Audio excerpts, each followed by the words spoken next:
raised on a dairy farm.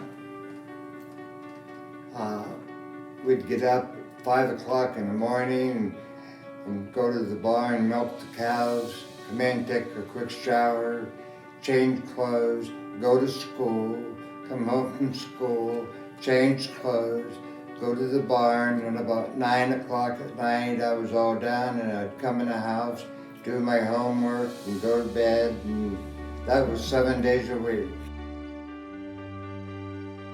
Yeah. No. Well, I did. I was drafted by the United States Army, and once I was drafted, I could put in a request for the Marines or the Navy or the Air Force or whatever. I stayed in the Army. 18. I graduated when I was 17. Well, I wasn't really too happy about it. I didn't want to leave home. It took a while to adjust, but after I adjusted there, I didn't mind it at all. Physically, I was pretty good shape. I'm working on the farm, and I had no problem with the ET instructions as far as the physical, the therapy. I was pretty good at it. They had us in a reception center, and they'd give you physicals and x-rays. It seemed like you spent the whole day with the doctor working on you, or a nurse. The only thing they ever found wrong with me was I had problems with infection in my gums. So they pulled all of my teeth, put my dentures in, and it took probably 3 months to get used to it. Believe me, that night after he put those dentures in my gums, I hurt so bad I couldn't stand. My face all swelled up and I couldn't get them out. And I spent the whole night walking the barracks floor.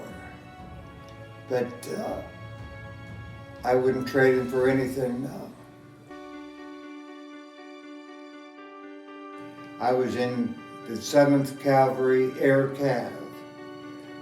We would fly into a destination and slide down a rope out of the helicopter or jump out of the helicopter. That's how come they called it the Air Cav.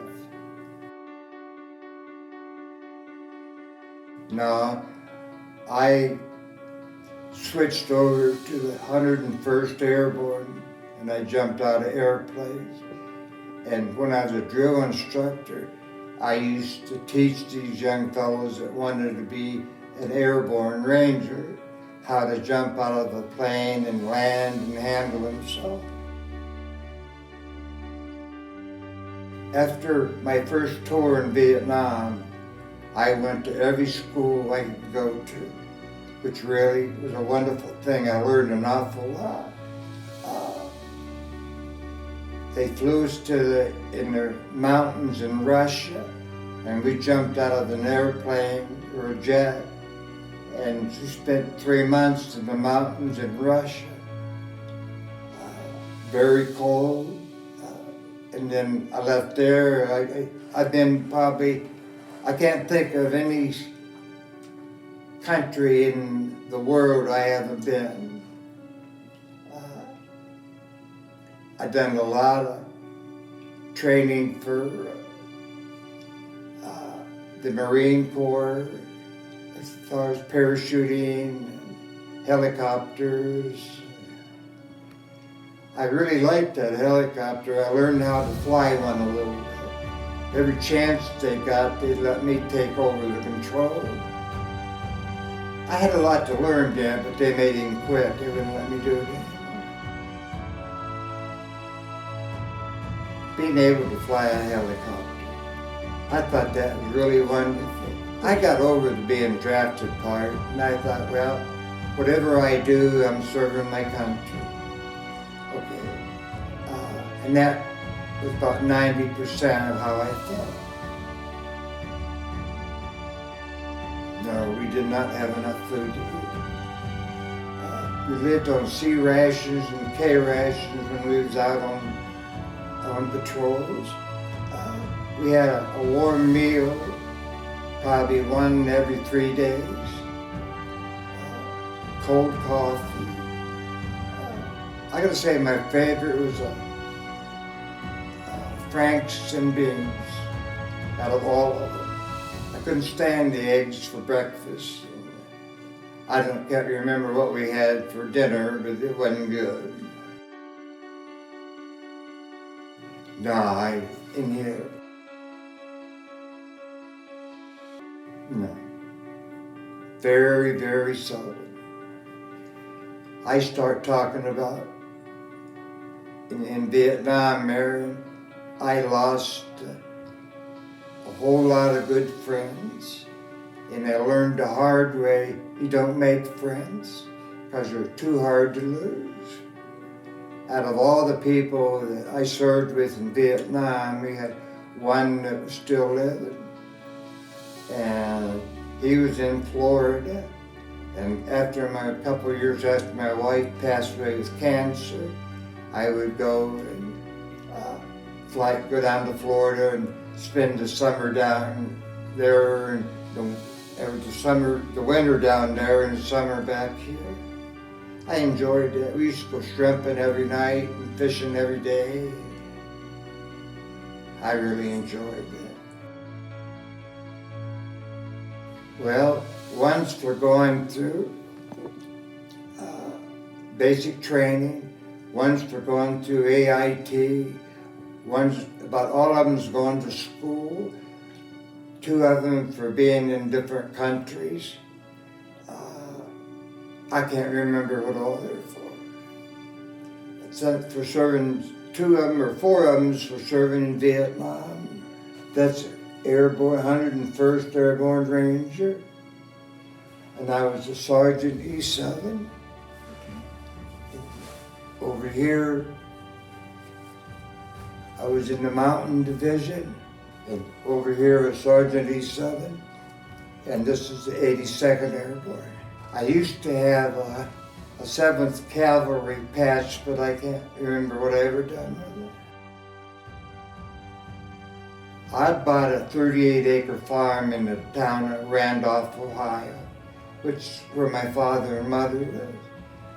And the house was 170-some years old, or 50-some years old when I bought it.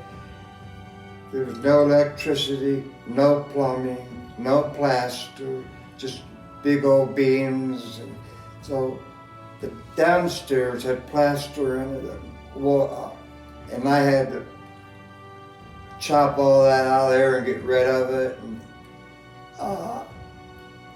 I would come out of there after work and it'd be black as your shoes. I would work on that. When I got to leave, it was 30 days. I'd work in the house about 25 days, and then I'd go back and report in. Terrible. I've been spit on, coffee thrown on me, paper wadded up thrown on me. People tried to urinate on me. My first tour in Vietnam, I flew into Cleveland and I had my dress uniform on. And when I walked into the airport, there's where it started. Baby killer, lady killer. The whole time I was in there. So on the way home, I had my dad stop at a store and I went in and bought me a pair of jeans and a shirt. And I put that on and I was okay. I have a lot of good memories before I went to Vietnam. I enjoyed the training. No matter what they had there, I signed up for. I was going to make a career out of it. And if I could have finished my 3rd tour and I came back to the States, I could have been a sergeant major. And the only thing I had to do was sit behind the desk. That was my goal. I had gotten married between my second and third tour in Nam. And we have 2 wonderful children, a boy and a girl. My wife passed away with cancer. I gotta say, that was the hardest thing I ever went through. I'd rather go through Vietnam again than I would go through her passing away. She was a wonderful lady, and I miss her every day more and more. But I'm getting older every day, too. I'm 78 years old. I have a lot of good memories. I have a lot of bad memories that I try not to think of. I have to watch very closely what I watch on TV or the radio or whatever. I'm a Western fan. I love cowboy movies. Yes, I will. I really, truly think they should start to draft up again. Because these young people growing up now have no sense of responsibility. They're lazy. The only thing they want to do is play video games, and that's not right. They need somebody to teach them how to be a man or a woman. When I went through military, we didn't have women soldiers. The only thing the women were in were nurses. They wouldn't take a male nurse. That was out of the question. And the male nurse, I'd say the nurses had a pretty rough time. I had several medics throughout the years. That was one job you couldn't pay me enough to do. I wanted to become a chaplain driver. That would have been a really good job. Or driving a colonel around, I really liked that. Thank you very much.